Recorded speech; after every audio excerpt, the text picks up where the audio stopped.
ឃើញមិនបើកថ្ងៃល្អខ្ញុំនៅគ្រួសារក៏នាំគ្នាទៅលេងសួនមួយហើយក៏បានធ្វើម្ហូបទៅញ៉ាំដែរនៅតាមផ្លូវមុនទៅដល់សួនហ្នឹងពួកខ្ញុំក៏បានឆ្លៀតថតទស្សនវិជ្ជាខ្លះៗផងដែរឥឡូវហ្នឹងពួកខ្ញុំមកដល់ហើយហើយសួនហ្នឹងមានឈ្មោះថា Parc Floral de Paris ហើយចូលទៅបានគឺតម្រូវឲ្យបង់ប្រាក់ក្នុងម្នាក់2.80 សេនឬក៏ប្រហែលជា$3ហ្នឹងឯងចឹងបន្ទាប់ពីទិញសបុតហើយឥឡូវហ្នឹងគឺពួកខ្ញុំបានចូលដល់ខាងក្នុងហើយកំពុងតែរកកន្លែងញ៉ាំបាយតែចុះដល់ឡើងខ្ញុំនៅគ្រួសារក៏ឃើញដើមឈើមួយហើយតំណងខ្លាំងមែនតើក៏សមាជិកអង្គុយនៅក្រោមហ្នឹងតាមពិតខ្ញុំនិយាយខុសមកញ៉ាំបាយតែមានបាយមានតែមីឆាចាហើយត្រូវបានលើកបង្ហាញដោយ plus R របស់ខ្ញុំធម្មតាចាដើមខែនិយាយយ៉ាងផ្អែមតិចចាឥឡូវដល់វគ្គស្រស់ស្រូបម្ហូបដែលបានដាក់មកចាឆ្ងាញ់ដែរតែមានអី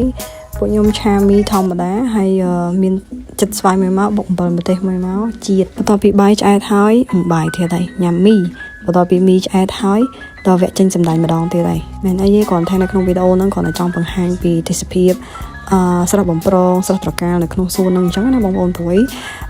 នៅប៉ារីសកម្របើកថ្ងៃខ្លាំងមែនតើហើយឲ្យទៅពេលបើកថ្ងៃម្ដងហ្នឹងគឺមនុស្សដើរលេងច្រើនដើរមកដល់កន្លែងនេះបាទខ្ញុំចាប់អារម្មណ៍ថាសួនហ្នឹងគឺធំខ្លាំងមែនតើហ្មងពួកអីដើរឡើងមកយូរហើយគ្រូសាខ្ញុំគាត់ថាអូនអត់តន់អស់ទេណានៅខាងនេះខាងនោះទៀតហើយដើរមកដល់កន្លែងដែលគេដាំមកដើមឈើទូចៗនេះបងប្អូនឃើញស្អាតហើយឃើញមិនវា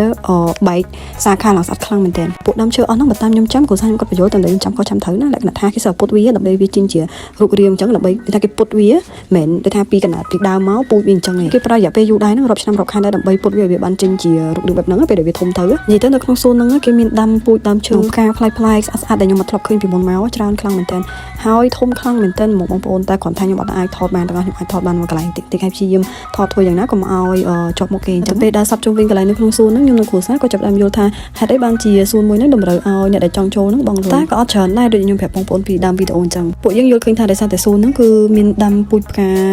ច្រើនប្លែកថ្លៃដូចដើមឈើអញ្ចឹងក៏តម្រូវឲ្យមានការថែទាំច្រើនហើយទៅដល់ជាងសួនមួយចំនួនដែលអត់តម្រូវឲ្យបងប្រាក់ដែរហើយគេមានធ្វើកន្លែងក្មេងលេងជាច្រើនទៀតគ្រាន់តែខ្ញុំអត់បានថតហើយនឹងមានកន្លែងឲ្យយើងអង្គុយមានតុមានកៅអីអញ្ចឹងណាអញ្ចឹងវីដេអូហ្នឹងមានតែប៉ុណ្្នឹងទេជួបគ្នាវីដេអូក្រោយបាយ